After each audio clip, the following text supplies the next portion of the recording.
Ajay school से वापस आया। वह लिफ्ट में घुसा, तभी उसी के फ्लोर पर रहने वाला राकेश मिल गया। वह अजय के ही स्कूल में ही पढ़ता था।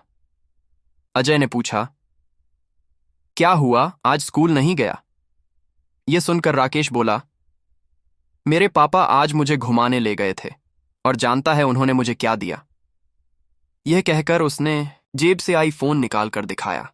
अजय यह देखकर हैरान रह गया। अभी से आईफोन? मेरे पापा तो मुझे सिंपल सा फोन भी नहीं लेने देते। यह सुनकर राकेश हंसने लगा। किस दुनिया में रहते हो तुम लोग? आईफोन के बिना आजकल कुछ होता है? जिसके पास आईफोन नहीं, लोग उसे गरीब मानते हैं। कुछ ही देर में दोनों का फ्लोर आ गया। अजय अपने घर पहुंचा। वह आज बहुत परेशान था। सीधा अपने कमरे में चला गया। अजय संतोष जी और राधिका जी का इकलौता बेटा था। संतोष जी एक कंपनी में नौकरी करते थे। उनकी सैलरी से फ्लैट और गाड़ी की ईएमआई निकल जाती तो कुछ बचता नहीं था। बस किसी तरह गुजारा हो रहा था। इस अपार्टमेंट में शिफ्ट होते ही उनके खर्चे डबल हो गए थे। स्टेटस के चक्कर में गाड़ी भी लेनी पड़ गई। राधिका जी अजय के कमरे में गईं। क्या बात है बेटा, तबीयत ठीक नहीं है क्या? चल खाना खा ले। अजय ने लेटे लेटे ही जवाब दिया, मुझे भूख नहीं है। राधिका जी समझ गईं कि किसी बात पर गुस्सा है। वो बोली, मुझे बता बात क्या है? क्या स्कूल में किसी ने कुछ कह दिया? अजय उठकर बैठ गया। मम्मी, पता है मेरे सारे दोस्तों के पास आईफोन है, बस एक राकेश के पास नहीं था। आज उसके पापा ने भी उसे आईफोन दिला दिया। अगर गरीब बनकर रहना था तो यहां आने की क्या जरूरत थी? राधिका जी को एक बार तो बहुत गुस्सा आया, लेकिन फिर भी उन्होंने बात को संभालते हुए कहा, बेटा ऐसा नहीं कहते। तुझे पता है हमने कितनी मुश्किल से यह फ्लैट खरीदा है। उसकी ईएमआई, गाड़ी की ईएमआई, इसके बाद बहुत मुश्किल से घर का खर्च चल पाता है। अजय रूठ कर बैठा था। वह बोला, बस यही सब बहाने लगाते रहो। पापा को बोले ना कोई बड़ी कंपनी ढूंढ ले जहां अच्छी सैलरी मिले। राधिका जी को अब गुस्सा आ गया था। हाँ, तुझे लगता है तेरे पापा जानबूझकर कम सैलरी की नौकरी कर रहे हैं। जानता भी है कुछ बड़ी कंपनी से हर दिन लोग निकाले जा रहे हैं। और हाँ, कान खोल कर सुन ले, कोई आईफोन नहीं आ रहा है। तेरे स्कूल की फीस भर रहे हैं, वही काफी है। अपनी पढ़ाई कर, इन सब चक्करों में मत पड़। मम्मी को गुस्से में देखकर एक बार अजय को लगा कि अगर ज्यादा बोला तो मम्मी मारना भी शुरू कर देगी। इसलिए वह चुप हो गया और मुंह फेर कर सो गया। शाम को संतोष जी घर आए।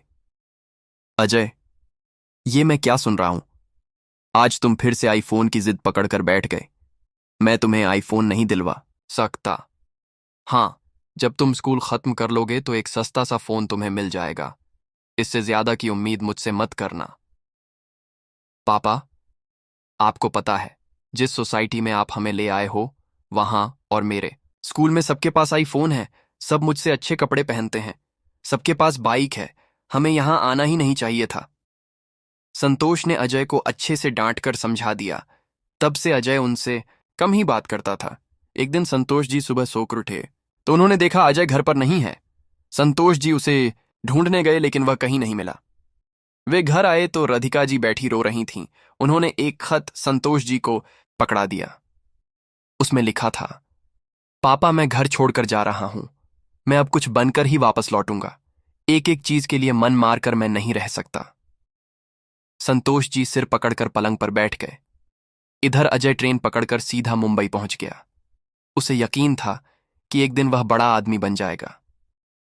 स्टेशन से बाहर आते ही चारों तरफ भीड़ दिख रही थी। अजय एक होटल के सामने से गुजरा। उसे भूख लगी थी। वह उस होटल में गया। वहां एक वेटर आया, उससे खाने का ऑर्डर ले गया। कुछ देर में एक कमजोर सा आदमी, जिसकी उम्र लगभग 45 साल की थी, खाना टेबल पर लगा गया। अजय खाना खाकर जब होटल के मालिक को पैसे देने गया तो उसने कहा, ये जो सामने आदमी है बहुत कमजोर है। इसे हटाकर किसी ढंग के मजबूत आदमी को काम पर रखो। ये क्या ही काम कर पाता होगा? बेटा, यह आदमी बहुत अमीर बाप की औलाद है, लेकिन आज से 20 साल पहले यह किसी बात पर अपने घर वालों से नाराज होकर यहां आ गया। बहुत ढूंढने के बाद भी जब इसे कोई ढंग का काम नहीं मिला तो पेट पालने के लिए यह हमारे यहां काम करने लगा। कुछ साल बाद यह वापस अपने घर गया, लेकिन तब तक इसके माता पिता इसे याद करते करते मर गए थे। सारी संपत्ति पर इसके रिश्तेदारों ने कब्जा कर लिया था। फिर यह वापस यहीं आ गया। तब से चुपचाप काम करता रहता है। शायद यह अपनी गलती का प्रायश्चित कर रहा है। होटल के मालिक की बात सुनकर अजय के पैरों तले जमीन खिसक गई। उसने अपने पापा को फोन किया। पापा, मुझसे बहुत बड़ी गलती हो गई। मैं आपसे कभी कुछ नहीं मांगूंगा। मैं कल तक वापस आ जाऊंगा। संतोष जी ने पूछा, बेटा तू कहाँ है? मैं तुझे लेने आ जाता हूं। नहीं नहीं पापा, बस मैं आ रहा हूं, कहकर अजय ने फोन काट दिया। रात की ट्रेन पकड़कर वह घर के लिए रवाना हो गया। जीवन का वो सबक जो उसके पापा उसे न सिखा पाए, उसने ठोकर खाकर जान लिया था।